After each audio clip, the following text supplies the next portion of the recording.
So I did a video a while back about how I draw a like Japanese American traditional dragon. It was a golden dragon that was for a client, and I like dragons, so we're gonna actually switch it up and do a dragon, but it's gonna be fantasy style dragon. You know, those red ones from Dungeons and Dragons, and you know the kind that spit fire and like eat sheep and stuff. So yeah, if that sounds fun to you and you want to learn how to draw an American traditional style fantasy dragon, you know, game of, you know, let's have sex with our sister, whatever it is.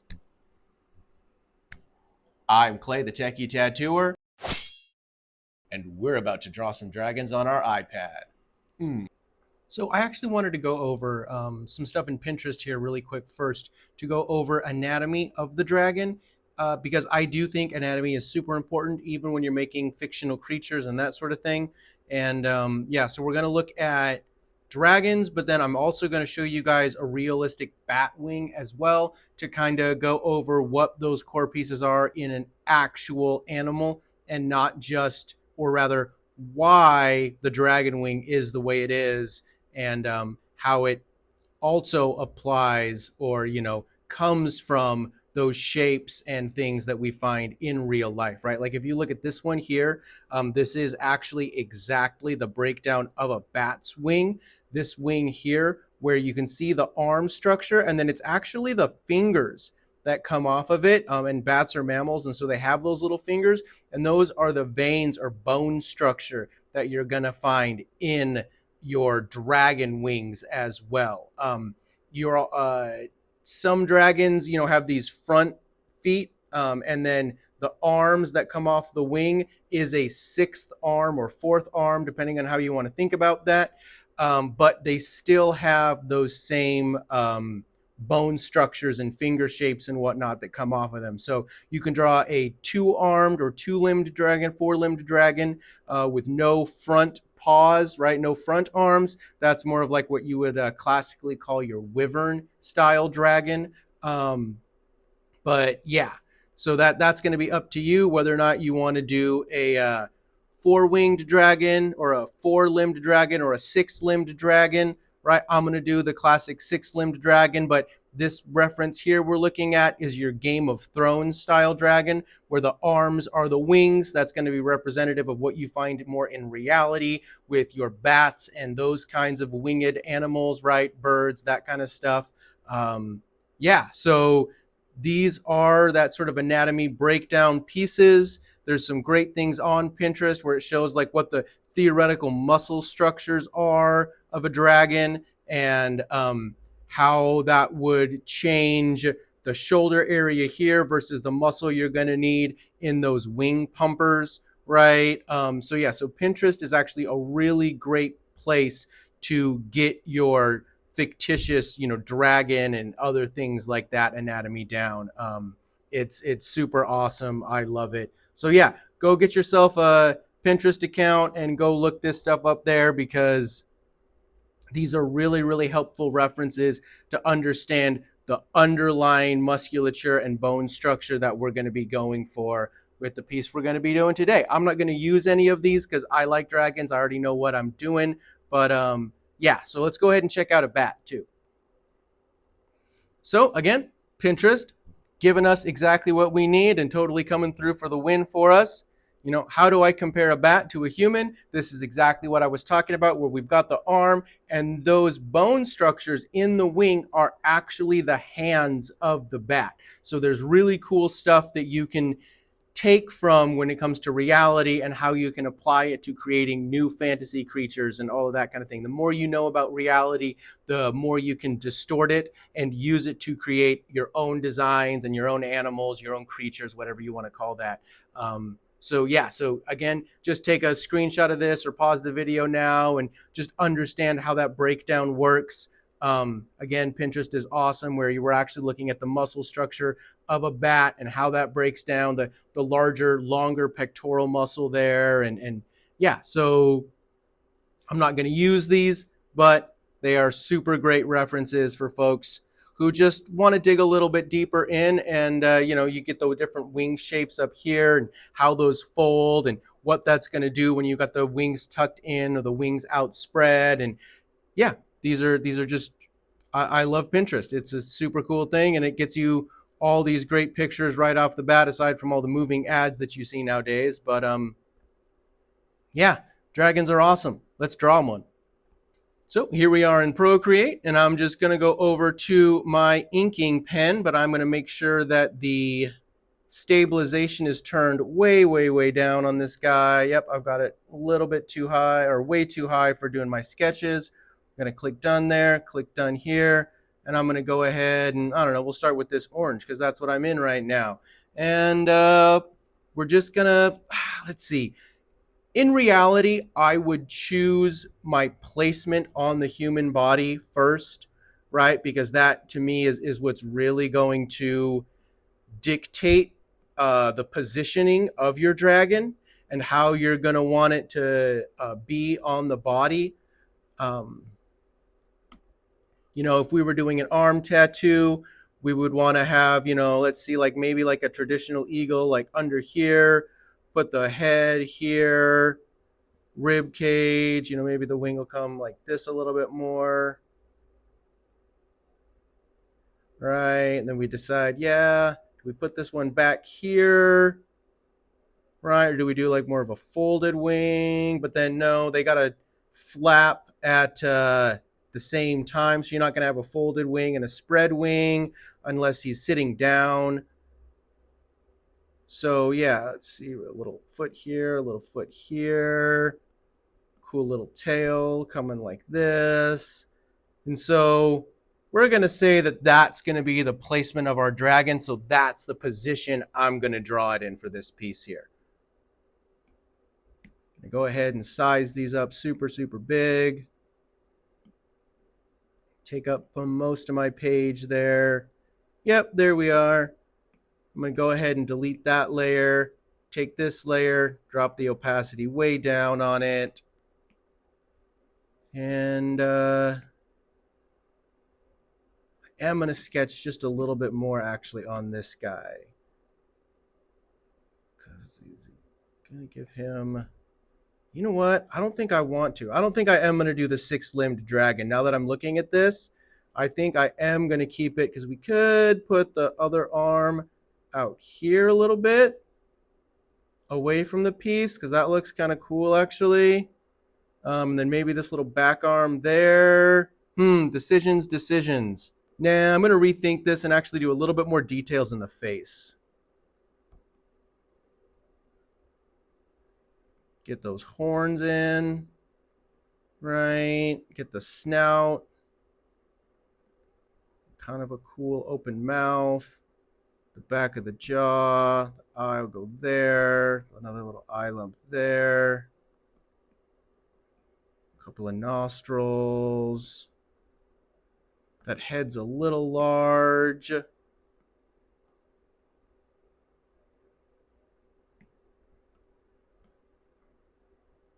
Yeah, there we are.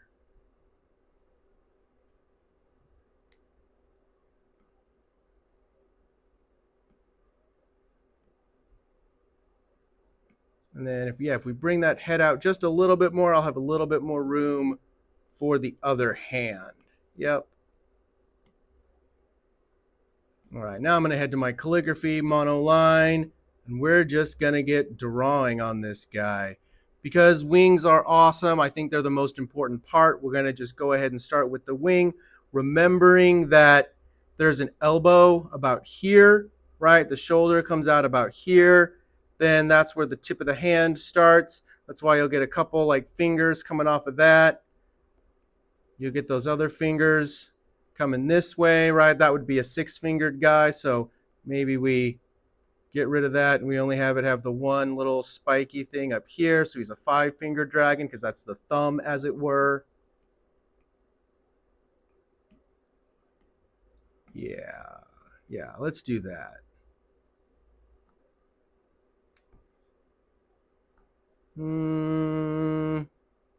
Nope, I'm going to start with the body.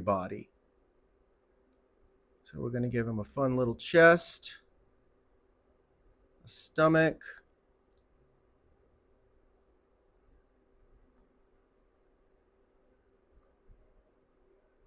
sort of crotchal hip lump area.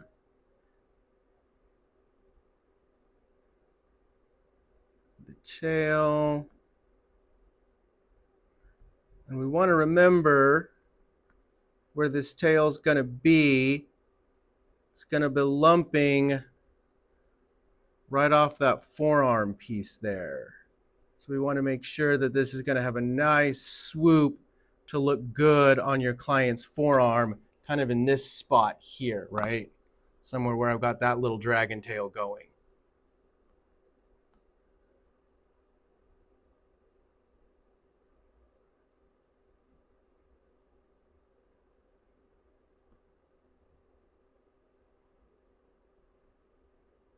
And if you haven't watched my other videos before, even though when I'm using my monoline, I always keep it on my technical pen for erasing, so that way I can erase any tapers into this piece if I want to have tapers in it. Not sure I like how that's curving with that lump there, right? How it kind of looks like it's a little bit of a jag.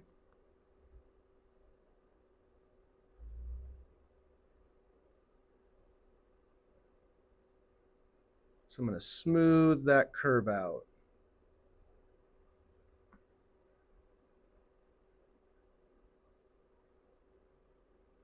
I'm going to hold it down to cheat.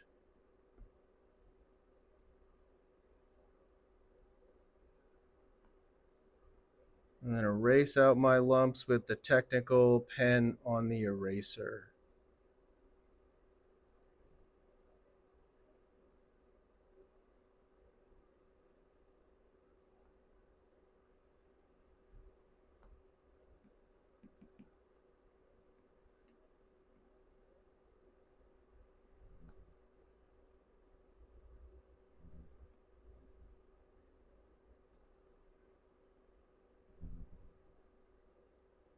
Going to want to make sure that his tail's coming out where that tailbone would connect there. And then also keep in mind that most of this is actually going to be hidden by his thigh in the front piece there. Bring this thigh out. Make sure that as his foot comes out, it doesn't conflict with the tail here.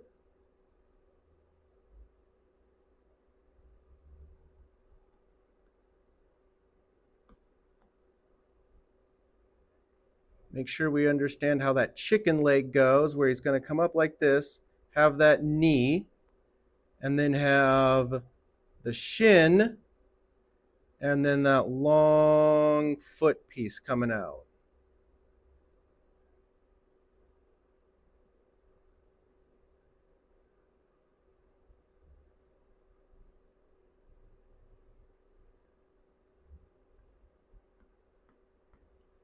I'm just going to leave him with the two toes, actually.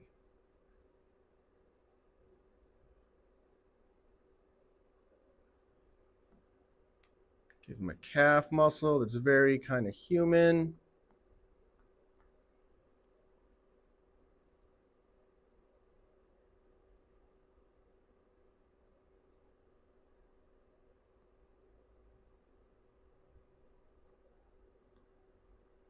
Yep.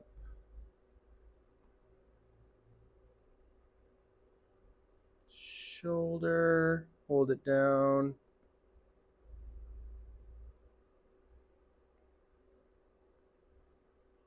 Yep, we'll call that good. And then on a new layer, so I can erase this stuff out. His knee is going to be here, right? A little bit higher than this one. Right, give him a thigh lump.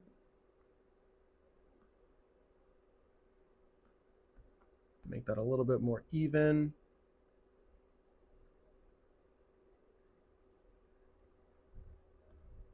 Yep.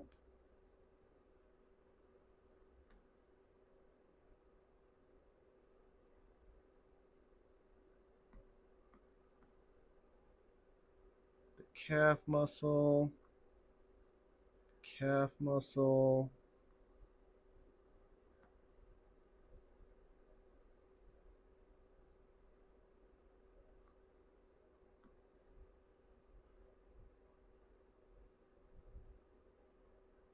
that knee a little bit lower.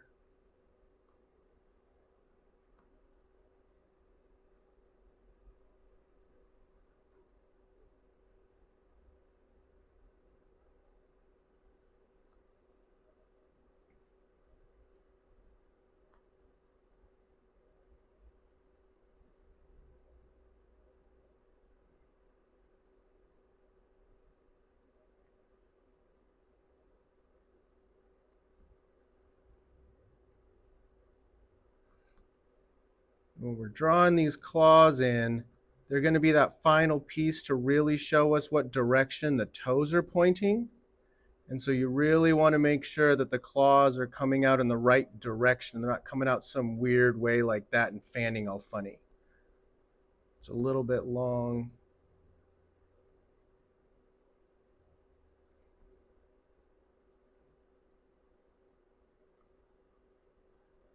There we are. On this same layer, because it's on an opposite or a different layer than the body, I'm going to go ahead and bring his arm in, but we're going to start with the forearm.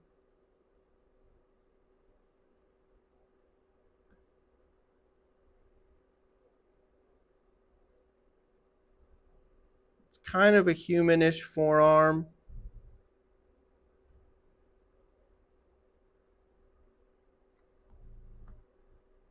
What I'm doing is bringing the curve of the forearm in so that it stands out from the chest and gives us a little bit of this room here to bring it in from there. Yep, which means I've got to bring this out a little bit lower so it doesn't look so squished in that elbow area.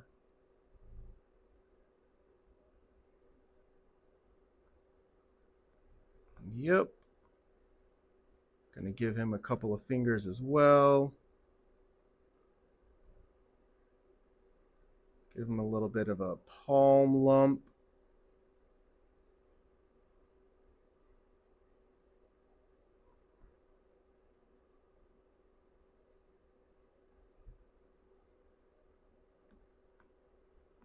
Nope. So the top of his hand, and then 1, 2 bones for the fingers.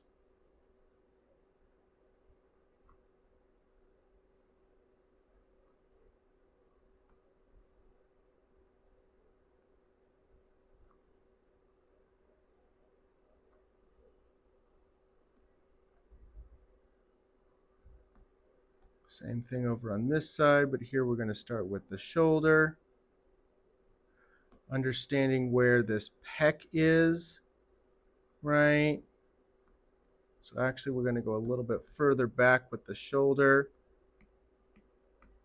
Go ahead and draw in the pec just so that I kind of know where that's going to be there. Yep, so then that means the shoulder's going to be back here a little bit more.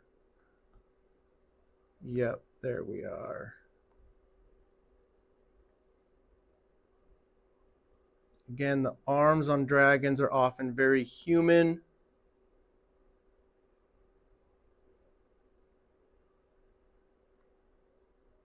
Make sure they're the same thickness and that kind of stuff.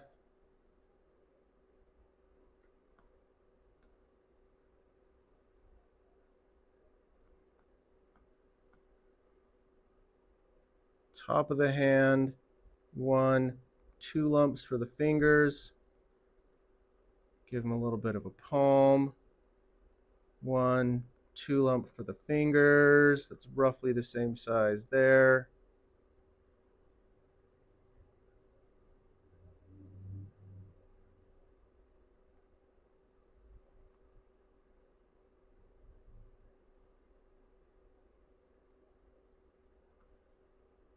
More dynamic, which means I'm going to have this finger out a little bit further.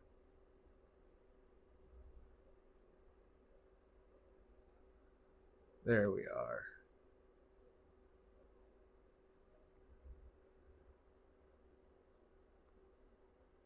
Yeah, those claws are roughly the same size. This hand's a little bit bigger than that hand.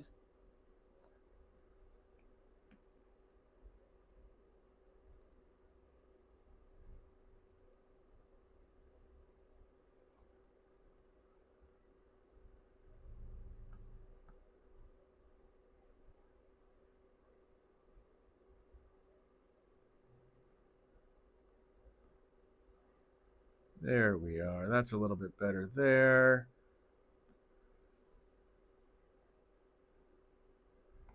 Okay. Let's go to a new layer. Yeah, we'll keep it on this layer because it's a separate. We're going to get the neck in now.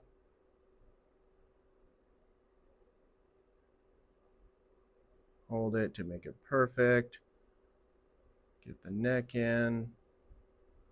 We don't want it to be too small, but we do want to have the neck to have a nice taper to it.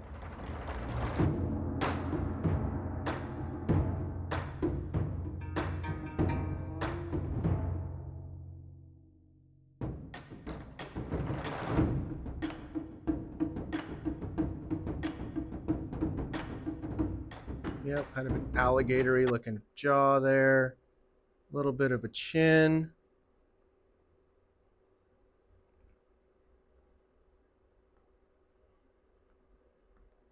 Yeah, I want him to have more of an open mouth than that.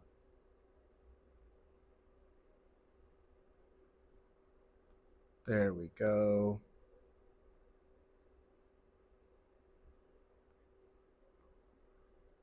Yep.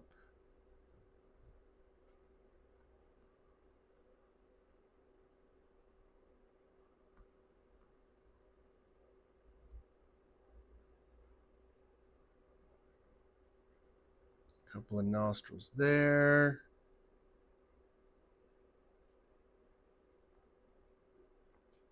And then gonna get a whole new layer for this other horn.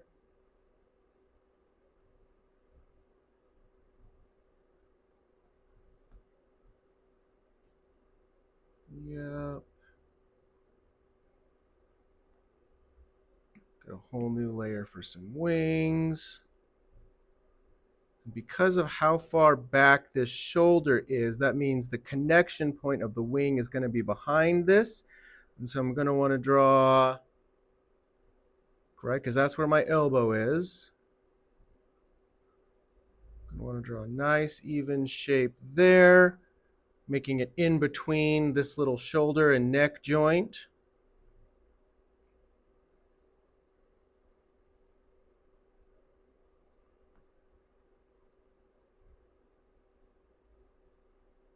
That's his little thumb.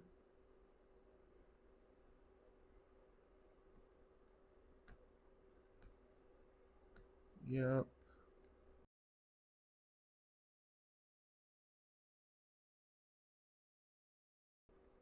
We're going to cheat this second guy a little bit further in so that it stays out of the way of his horns.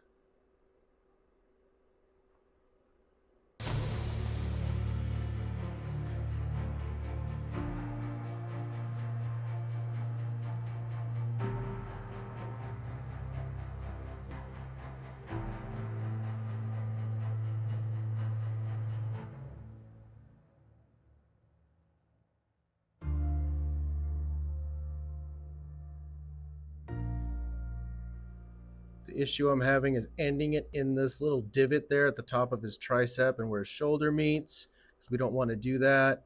But then also we don't want to create this thing where we've got to do one of, actually maybe we do. I'm going to go like this. Boom. Yeah, let's play with that. I like that idea.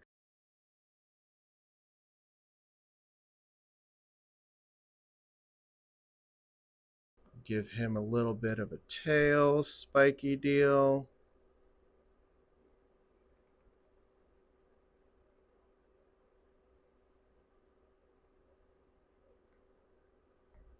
Yep. All right, so that's the basics of our dragon.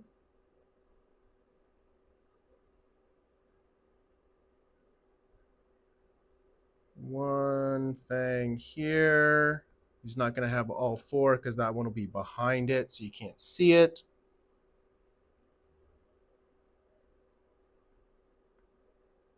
And then does he have room to do a crazy little tongue coming out like that? Yeah, we'll do that.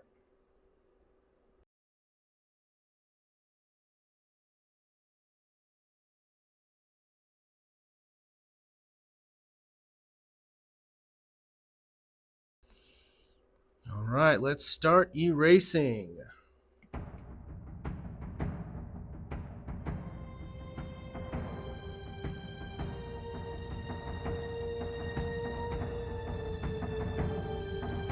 And that's the basics for our dragon. We're going to take all these layers, shove them down into one, mute this layer because that was the shadowed, that was the part I did first just to kind of show the anatomy.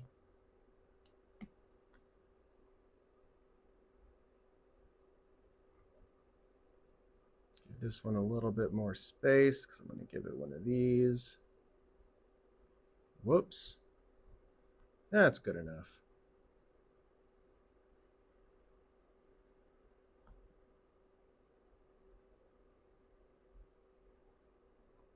No, I'm not going to give it. This is going to be kind of a black, really dark wing in the background there, very similar to how we treat an American traditional eagle.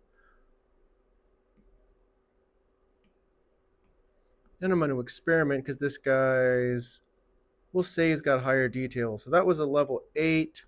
So now I'm going to get some thinner lines here.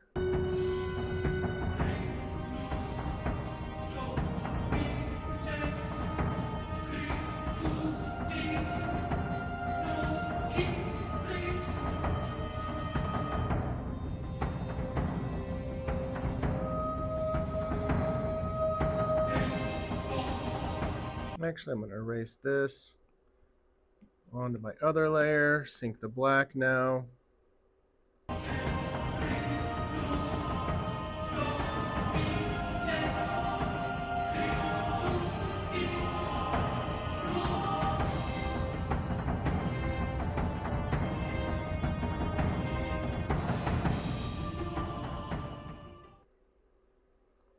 So because this is coming the other direction, we got to figure out what down is.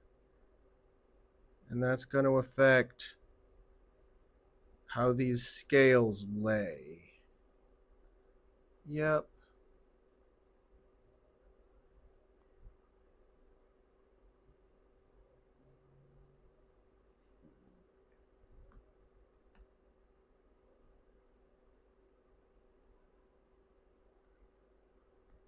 It's not an actual scale, but hopefully you see that that makes sense.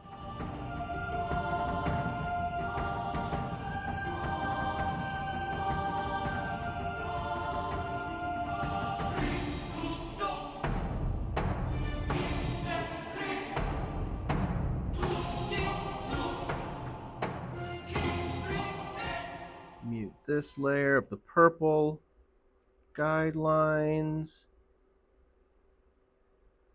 And you know what? Because American traditional is as simple as it is, I think this is what we're going to do for the line work, and the rest we're just going to do with color. So that means I'm going to squish these layers, these line work layers down together. I'm going to add a new layer for where I'm going to be syncing my blacks and my colors and that kind of stuff. We're going to make this the reference layer.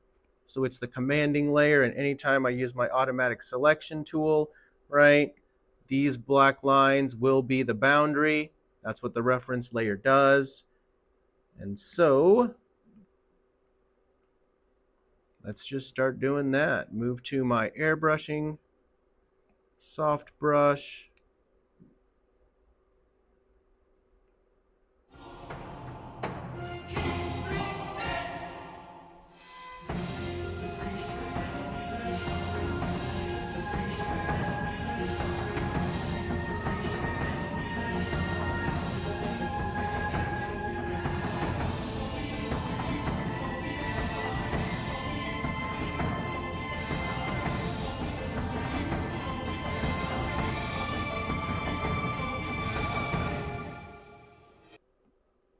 And what I did is I changed the angle so that the shade comes off of this and is following that curve of the wing.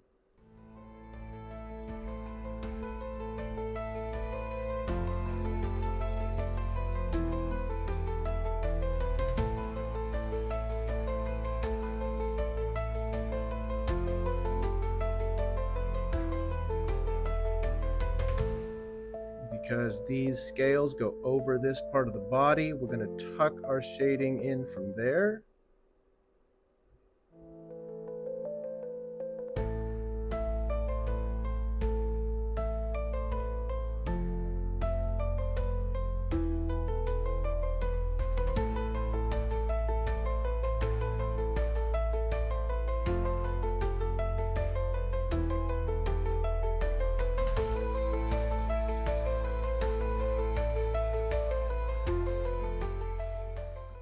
Same thing here, tuck our shading in from here.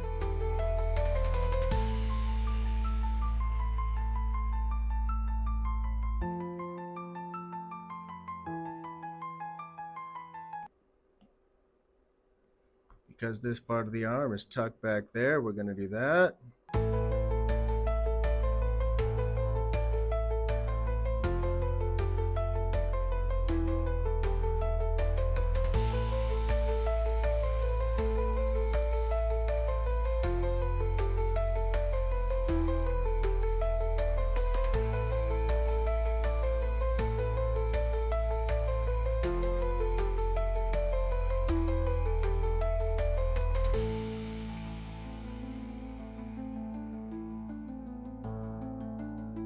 Yeah, I'm going to go ahead and call that good for the black. So now we're going to create another layer underneath that to start our colors.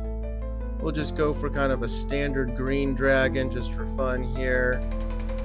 Nice dark green anybody has. We're going to start color dropping first just to see how this looks.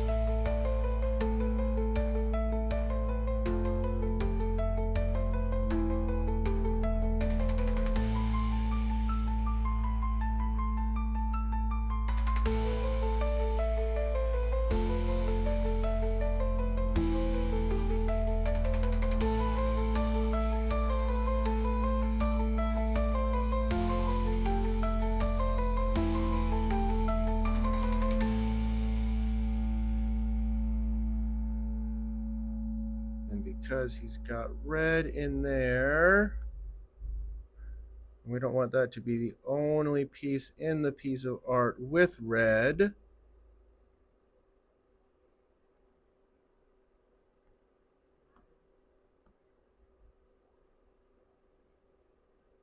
There's like a 60-30-10 rule or like a 60-40-10 rule. I can't remember what it is, where like you want to have your primary color, your secondary color, and then like an accent color. You can look that stuff up. I can't remember what it is, but there's rules around that to let you know how much of any given piece should be a color.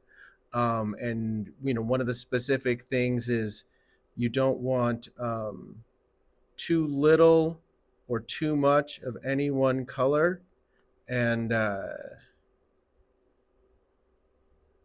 there's really cool art breakdowns where people show you how to get that done. I'm not the best about that kind of thing and those sorts of rules, but they do exist, and I do try to keep them in mind when I'm doing pieces like this. And so I do recommend y'all keeping that sort of stuff in mind as well. Yeah. Rules for a 3-color palette. That is absolutely what 99% of American traditional is, even the newer school American traditional, right? Keeping a 3-color palette going is really a good thing. It just kind of helps out in the believability that you're still drawing an American traditional piece. We're gonna go ahead and I'm gonna debating on whether or not I leave his tongue open. We'll figure out, or his teeth open. We'll figure out what I do with that. Not really sure why I created a new layer there. And instead of doing erasing out the highlights with a airbrush, I am going to, in the green here, erase out highlights in a hard edge. So it doesn't have shading on this piece. That is something you'll actually see done in a lot of the newer school American traditional. So that still works. It will make it look like more of kind of a cartoony piece, but I think it's going to work nice with what we've got here.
Guys, all right, that could be it. All right, so it looks like I totally messed up the audio here on this bump that I did. So sorry about that transition. And yeah, we're just going to go ahead and keep on going with the aftermarket voiceover here. And so what I'm doing is I'm just deciding to make a background really quick and use my fat nozzle spray paint there and grab a few, lighter and lighter colors as we go towards the center of this piece, making sure to select the outside so that the reference layer of the line work is still, what that does is that actually makes it so that the whites still stay white within the design itself, right? And so yeah, it's not the most realistic treatment, but I like doing it. It makes the whites pop a little bit more. I think it looks cool. So that is where I was gonna call it good with the design, but I was kind of thinking that there are some other edits we could do to it and make it a little bit more like classic American traditional style. And how I decided to do that is adding one of those red dots that you'll see with the eagle designs behind it. And so, yeah, we're just going to grab a new layer, and that's what we're going to do right now. Where, yep, we just go there, get to my red, or grab the ellipse tool, make yourself a circle, hold your finger down, and that'll give it the perfect circle treatment. And because I still have the reference layer turned on, you'll see that when I do the drop in, it's still using those outlines as the outermost thing, but I don't want to do that yet. I'm actually going to do that later on. As you can see here, now that the white highlights are red because they're clear, they're transparent. And so once I have the circle placed where I want it to be placed, then I'm going to actually use I turn the reference layer back on the outline, and then use that to erase out, right, the rest of the shape here. And now I'm just making artistic decisions where I do want the wings to poke out on the top of the circle. I want to have a little snouty part poking out as well, making sure that, there's just a little bit of good distance between all of those pieces to make it look like he's settled in there, right? Yeah, exactly. Make sure his claws poking out. Make sure there's enough room there between that little, whatever we'll call that wing spike, that wing fingertip. And now I go back, turn that reference layer back on, and now I select outside the shape, right? And invert it. So we'll grab this, grab that little in there, and then click the invert button. And now what that's going to allow us to do is everything that's not, or yeah, you'll see. I'm not really sure how to explain invert, but it just inverts the selection. So the thing I had selected is now what's not selected, and the thing that wasn't selected is now what's selected. And by doing that, I can then erase out all the little white areas and everywhere. And so you'll see, the little red moony sun shape now has the wings and whatnot erased out. And yeah, so that's it, folks. That's the design. Comments, do all that stuff. Like, comment, subscribe. Hit the notification bell for more tattoo tutorial stuff. Anyway, right? But do comment below. I actually really do appreciate it. These have been super awesome talks. This is just one I wanted to do. It had nothing to do with the analytics or anything like that. I just like drawing dragons. And so, yeah, right now what I'm talking about is how you could resize or make the sun shape fit perfectly to your client's shoulder, and that's what you would want to make sure. You wouldn't want to just kind of grab a random size and go for it. In a real design, yeah, you'd want to make sure that it fit your client properly. But that's it, folks. Thanks for watching, and yeah, I'll catch you guys next time.